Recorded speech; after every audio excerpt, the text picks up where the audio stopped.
Judiciário para o futuro. As vias alternativas para a composição de conflitos e satisfação social. Este é o tema do Via Justiça de hoje. Nós vamos analisar com os nossos convidados a justiça brasileira diante da crescente demanda da população.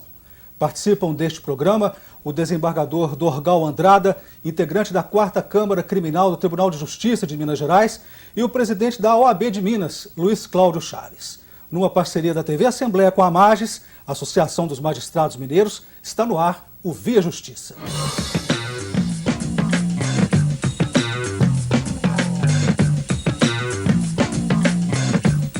São milhões e milhões de ações ajuizadas a cada ano.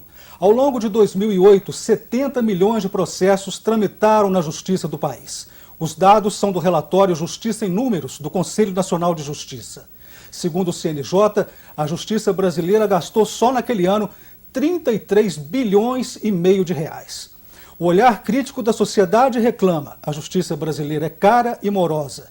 O Poder Judiciário estuda vias alternativas para a composição de conflitos e satisfação social. E tem a certeza, do jeito que está, não pode continuar.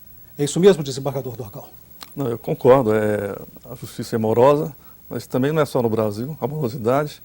E, como você bem disse, o futuro do judiciário ele tem que ser por vias alternativas, porque nós sabemos que, possivelmente, a matéria orçamentária, o judiciário não vai conseguir, por esse caminho, me parece, grandes melhorias com a matéria orçamentária. Então vai ser uma justiça alternativa, sem dúvida, que vem crescendo, né, inclusive com a prática da OAB, cujo presidente está aqui nos honrando. E eu vejo também um outro aspecto, que a justiça ela é muito sobrecarregada também por uma deficiência do poder público como um todo. E, vamos dizer assim, um país de terceiro mundo, vamos dizer isso. E, como o país não é um país ainda resolvido, a população quer na justiça buscar os direitos, às vezes direitos que seriam problemas a ser resolvidos ou entregues pelo executivo, pela economia, pelo progresso. Então, isso vai gerando uma insatisfação e todo mundo, às vezes, vai à justiça por falta da cultura em geral, por falta da educação. Umas empresas que não respeitam, grandes empresas de telefonia, que não respeitam os contribuintes, abarrotam o judiciário. Isso é falta de cultura, isso é falta de respeito, isso é falta de educação da própria empresa. Presidente, a OAB, como que vê a situação da justiça no Brasil? Inicialmente é um prazer estar nesse prestigiado programa ao lado do meu amigo desembargador Dorgal. A OAB viu com a intensa luta feita na Constituinte de 88 pelo acesso pleno à justiça. Naquele momento achava-se importante discutir esse princípio de trazer, principalmente aos carentes, o acesso à justiça. Criou-se juizado especial depois, né? Ampliou-se o espectro da defensoria pública. Hoje eu acho que o grande mal da justiça realmente é a morosidade. Agora, se o problema tivesse em apenas um dos lados, seria fácil resolver. Nós todos temos que assumir a meia-culpa e partir para uma análise macro dos problemas que não são só estruturais, são inclusive culturais. Nossa sociedade é uma sociedade que prioriza a solução do litígio através do judiciário. Essa é uma questão, ao longo dos anos, sempre feita. Quer dizer, o cidadão, quando ele fala em problema judicial, ele acha que só pode resolver perante o juiz togado, aquele que está lá. Né? E a OAB tem tentado, aí, ao lado do Tribunal de Justiça, junto com o TRT também, fazer campanhas de conciliação, mostrando que o papel do advogado é o papel de pacificador social, seja no conflito em juízo, mas seja agindo preventivamente também. Nós não podemos desvalorizar o trabalho do advogado, que é feito ao celebrar um contrato bem feito, que impeça problema, ao examinar a possibilidade de conciliação extrajudicial. Né? Nós já tivemos até centrais de conciliação na Justiça do Trabalho, só para te dar um exemplo clássico, que impediam ações judiciais trabalhistas. Mas aí o que aconteceu?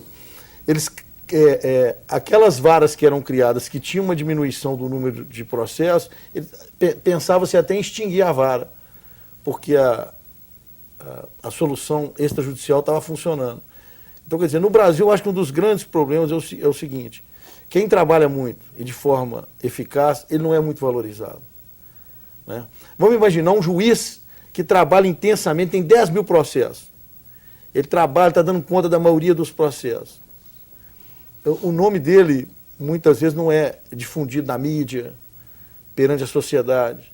Agora, aquele outro juiz que trabalha, às vezes, mal, não está conseguindo dar vazão às demandas, muitas vezes, de tanto problema que ele cria, ele acaba aposentando. Né? Mas o senhor falou aí que a população tem uma dificuldade em aceitar esses caminhos alternativos, aquela questão cultural que o senhor falou, né? Eu também acho. Então, haverá dificuldade para a introdução dessas vias?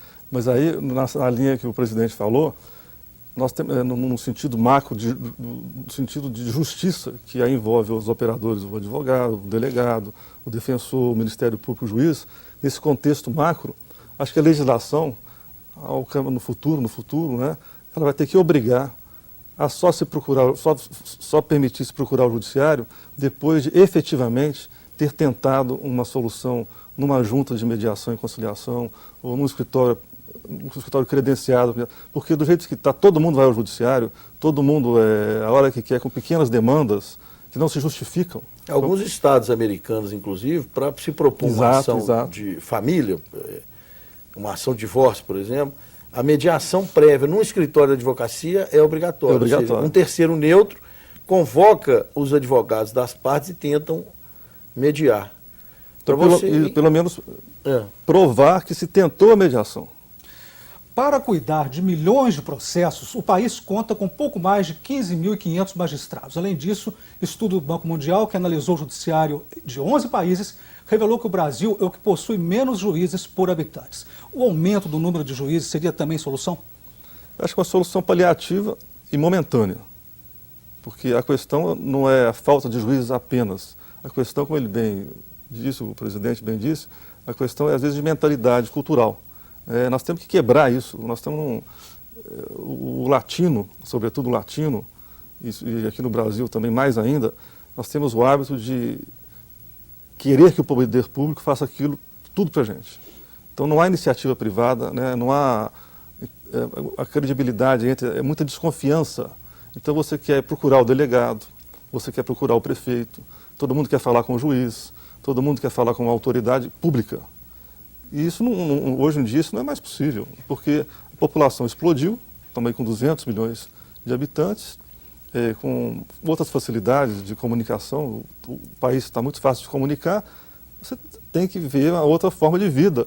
Porque naquele passado de 1930, 1940, está certo que algumas empresas tinham que ser públicas, que tudo tinha que ser público, porque não havia uma forma do país andar. Mas isso já passou. O que fazer então? Mudar a Constituição, doutor Luiz Cláudio? Não, eu acho que a reforma constitucional ela não é necessária nesse aspecto. Eu acho que nós estamos experimentando aí mudanças, reformas processuais intensas. Nós estamos discutindo até um novo Código de Processo Civil, um novo Código de Processo Penal. Agora, isso também não é uma solução plena, né? Eu acho que o que nós temos que realmente é difundir os meios alternativos de composição de litígio, sempre mostrando, evidentemente, a importância do advogado nesse processo. Eu, por exemplo, meu mestrado foi na área de arbitragem. Pouca gente sabe o que é arbitragem. E numa época dessa, em que o Brasil vai sediar uma Copa do Mundo, em 2014, muitas empresas estrangeiras pretendem investir no Brasil. Mas você imagina que haja aí um problema na solução de um conflito e vai para o judiciário. Você não consegue resolver um conflito hoje no judiciário com 3 anos de duração, o que poderia até impedir uma obra grande para a realização até de um evento esportivo em Belo Horizonte. Então, nesse aspecto, o que a gente prega é o seguinte: aqueles que já estão acostumados com a arbitragem sabem os benefícios da arbitragem nas relações comerciais, principalmente. Direitos patrimoniais disponíveis, resolvidos num contrato, prazo máximo de duração de um conflito de 6 meses.